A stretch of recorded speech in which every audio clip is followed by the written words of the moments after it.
Hello student, स्वागत है आपका एक बार फिर से आपके चहेते चैनल साई एड में। और आज हम पढ़ने वाले हैं ऑप्टो इलेक्ट्रॉनिक जंक्शन के अंडर लाइट एमिटिंग डायोड के बारे में। इससे पहले हमने फोटो डायोड के बारे में डिस्कस किया था, उसका लिंक मैं नीचे डिस्क्रिप्शन बॉक्स में डाल दूंगा।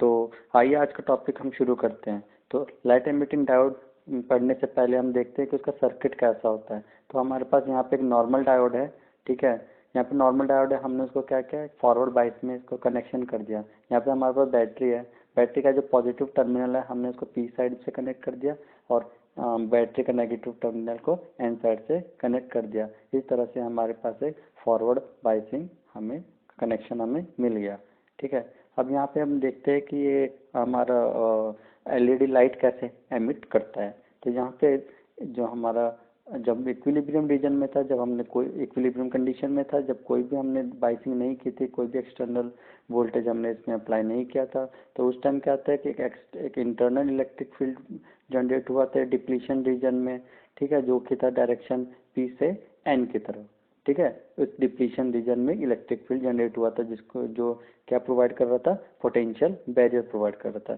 जिसकी वजह से यहाँ के जो होल्स है पी साइड के वो एन साइड की तरफ मूव नहीं कर पा रहे थे इस पोटेंशियल बैरियर की वजह से। लेकिन जब हम इस डायोड को फॉरवर्ड बायसिंग में डालते हैं, ठीक है, तो क्या होता है हमारा कि हमारे यहाँ पे जो है पी साइड में माइनॉरिटी चार्ज कैरियर इंजेक्ट होना शुरू हो जाते हैं। बैटरी के पॉजिटिव टर्मिनल से इलेक्ट्रॉन यहाँ पे इंजेक्ट हो रहा है और इलेक्ट्रॉन यहाँ पे क्या है, पी साइड में माइनॉरिटी चार्ज कैरियर। सिमिलरली जो नेगेटिव टर्मिनल है बैटरी का, वहाँ से क्या हो रहा है, होल्स इंजेक्ट होना शुरू हो रहे हैं, जो कि यहाँ पे होल्स माइनॉरिटी चार्ज कैरियर में है, ठीक है। तो इसकी वजह से क्या हो रहा है, यहाँ पे हम बैटरी के थ्रू एक इलेक्ट्रिक फील्ड क्रिएट कर रहे हैं अक्रॉस पीएन जंक्शन।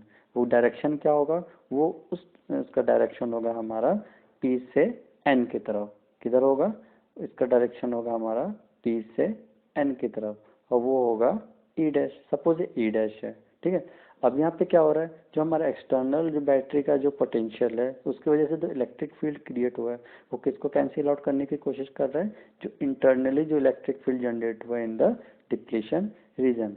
तो जब हमारा एक्सटर्नल वोल्टेज, हमने जो एक्सटर्नल वोल्टेज दिया वो पोटेंशियल बैरियर वोल्टेज से ज़्यादा हो गया, तो क्या होगा, जो हमारा सेमीकंडक्टर, ये जो डायोड है वो कंडक्ट करना शुरू कर देगा।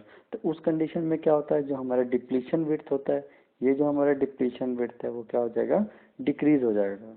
क्यों, क्योंकि जो हमारा ओवरऑल जो इलेक्ट्रिक फील्ड होगा वो क्या हो जाएगा, ई डैश माइनस ई।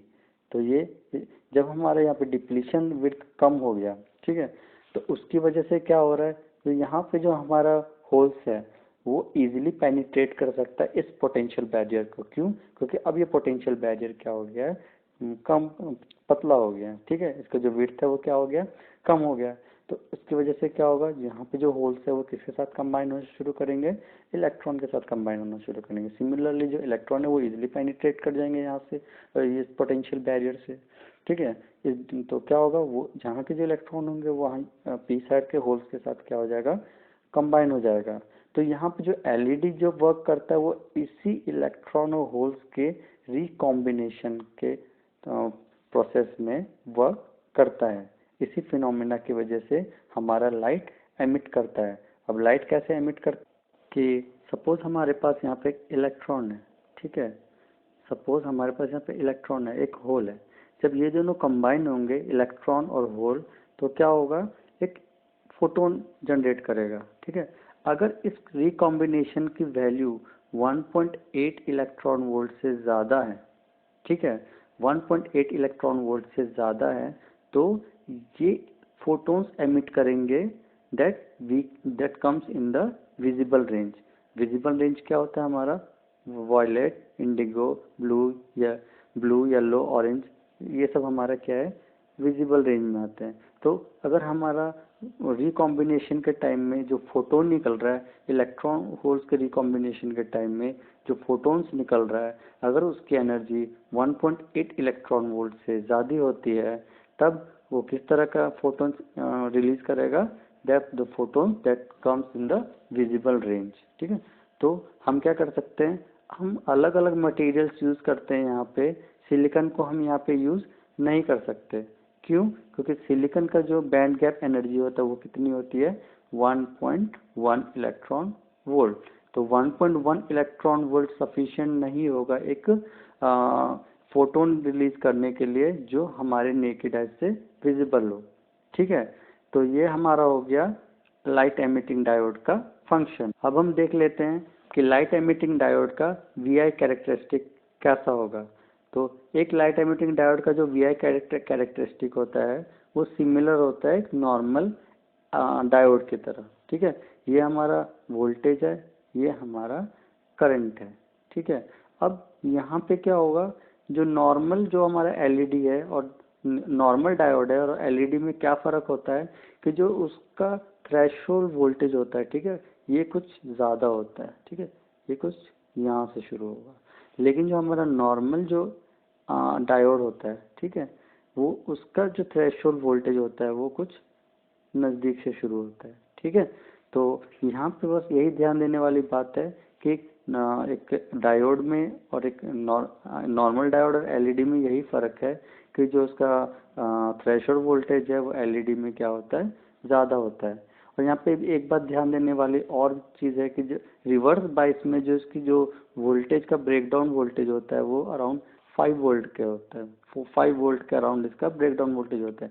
इसलिए हमें बहुत ज़्यादा केयरफुल होना पड़ता है कि कहीं से गलती से भी हम एलईडी को रिवर्स बायस में यूज़ ना कर दें, अदरवाइज ये 5 वोल्ट से ज़्यादा पोटेंशियल की वजह से ये क्या हो सकता है, ये एलईडी डैमेज हो सकते हैं। तो आइए देखते हैं हमने अभी तक क्या क्या पढ़ा है, रिकैप करते हैं। लाइट एमिटिंग डायोड होता है क्या, it converts electrical energy into light energy. ये क्या करता है, हमने क्या किया, बाहर से हमने सर्किट से क्या दिया, इलेक्ट्रिकल एनर्जी दिया, उससे क्या जनरेट हुआ, light energy. Okay, it is heavily dope PN junction which under forward bias emits spontaneous radiation. जो हमारा पी और एन होता है साइड, वो हैवीली डोप होता है। अब हैवीली डोप होने से क्या फ़ायदा होगा, ये फ़ायदा होगा कि जो हमारा डिप्लीशन विड्थ होगा वो क्या होगा, बहुत ही पतला होगा। और अगर पतला हुआ तो इलेक्ट्रॉन, जो होल्स और इलेक्ट्रॉन्स वो क्या होंगे, वो इजीली रिकम्बाइन हो सकते हैं और उस रिकॉम्बिनेशन प्रोसेस में फोटॉन्स इजीली जनरेट हो सकता है। ठीक है, अब यहाँ पे देखते हैं the IV characteristic of LED is similar to that of silicon junction diode, but the threshold voltage are much higher and slightly different from each other for each color। ठीक है, हर एक कलर के लिए जो थ्रेशोल्ड वोल्टेज होता है वो क्या होता है, अलग अलग होता है। तो मैंने यहाँ जैसे कि यहाँ पे बताया था, ये हमारा किसका वी आई कैरेक्टरिस्टिक है, एलईडी का, और ये हमारा किसका है, नॉर्मल डायोड का। तो इनमें बस किसका फर्क रहता है, इस थ्रेशोल्ड वोल्टेज का। थ्रेशोल्ड वोल्टेज वो वोल्टेज होता है जो हमें डायोड के अक्रॉस लगाना होता है ताकि डायोड में करंट फ्लो कर सके, मतलब कि वो वोल्टेज जो पोटेंशियल बैरियर के वोल्टेज से ज़्यादा हो, उसको हम क्या कहते हैं, थ्रेशोल्ड वोल्टेज। ठीक है, यहाँ तक आप समझ गए। नाउ अब कहते हैं reverse breakdown voltage are very low, typically around 5 volt. जो हमारे रिवर्स ब्रेकडाउन वोल्टेज होता है वो 5 वोल्ट का अराउंड होता है। तो इसीलिए मैंने कहा पहले कि हमें केयरफुल होना चाहिए जब हम उसकी एलईडी का बाइसिंग कर रहे होते हैं। ठीक है, वरना अगर गलती से हमने 5 वोल्ट से ज़्यादा का रिवर्स बाइसिंग में कनेक्शन कर दिया तो क्या होगा, एलईडी हमारा डैमेज हो जाएगा। तो अब हम देखते हैं कि एलईडी के फ़ायदे क्या हैं।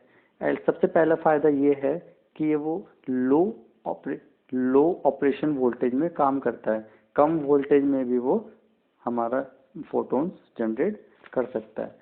लेकिन हम जैसे जैसे हम वोल्टेज को बढ़ाएंगे वैसे वैसे जो इंटेंसिटी होगी एक एलईडी की, वो क्या होगा, इंक्रीज होता रहेगा। ठीक है, और दूसरा इसका यूज़ करने का फ़ायदा ये है कि जो इसका एक्शन होता है वो बहुत ही फास्ट होता है। ठीक है, ऐसा नहीं है कि ट्यूबलाइट की तरह कि हमने ऑन किया वो उसको टाइम लगेगा हीटअप होने में, ये तुरंत वार्म अप होता है और तुरंत हमें ये लाइट देता है।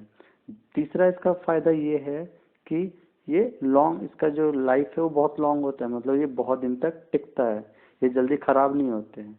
ठीक है, और चौथा इसका ये है कि इसका जो स्विचिंग जो कैपेबिलिटी होती है वो बहुत तेज़ होती है, कि हम एक बार स्विच ऑन करेंगे तो तुरंत फंक्शन करेगा। Okay, so the advantage of light emitting diode is that it has a low operational voltage, it has a fast action and no warm up is required, and it has a long life, and the switching is very fast. So there are various material that we use to make LED, for such as gallium arsenic phosphate, which are used to make LED of different color। हम इसके जो gallium arsenic और phosphorus है, इनका अलग अलग combination को use करके, इसका अलग अलग क्वांटिटी को यूज़ करके हम अलग अलग कलर के LED को हम जनरेट कर सकते हैं, अलग हम मैन्युफैक्चर कर सकते हैं। जैसे कि गैलियम आर्सेनिक हुआ, वो किस तरह का LED है, वो है इंफ्रारेड प्रोड्यूस करने वाला LED। ठीक है, तो अगर हमारा मटेरियल गैलियम आर्सेनिक का हुआ तो किस तरह का लाइट प्रोड्यूस करेगा, वो प्रोड्यूस करेगा हमारा इंफ्रारेड को प्रोड्यूस करेगा। ठीक है, अब यहाँ पे हम सिंबल कैसे यूज़ करते हैं, ये फोटो डायोड से जस्ट अपोजिट होगा। हमने फोटो डायोड में हमने डायोड बनाया था, उसका जो एरो होगा वो नीचे, ये डिपिक्ट कर रहा है फोटोन्स को। ठीक है, हमें क्या करना है, लाइट एमिटिंग डायोड और फोटो डायोड में क्या फ़र्क है। लाइट एमिटिंग डायोड में क्या होता है, हमें एक्सटर्नली ये लाइट को ये क्या करता है, एब्जॉर्ब करता है फोटो डायोड। ठीक है, लेकिन यहाँ पे एलईडी क्या है, वो फोटोन्स को क्या कर रहा है, एमिट कर रहा है। ठीक है, तो this is the major difference. और एक और डिफरेंस है कि हम फोटो डायोड को किस में यूज़ करते हैं, रिवर्स बायस में यूज़ करते हैं। ओके, और यहाँ पे जो एलईडी है उसको किस में यूज़ कर रहे हैं, फॉरवर्ड बायसिंग में यूज़ कर रहे हैं। तो आई होप आज के वीडियो में आपका आज का ये टॉपिक समझ में आ गया होगा। अगर आपको ये वीडियो पसंद आया हो तो इसको लाइक करें, अगर और कुछ सजेशन देना चाहते हैं तो नीचे कमेंट बॉक्स में कुछ सजेशन ज़रूर दें। और अगर ये वीडियो पसंद आया हो तो इसे सब्सक्राइब करें और अपने फ्रेंड्स के बीच में शेयर करें। So good bye, have a nice day, bye bye.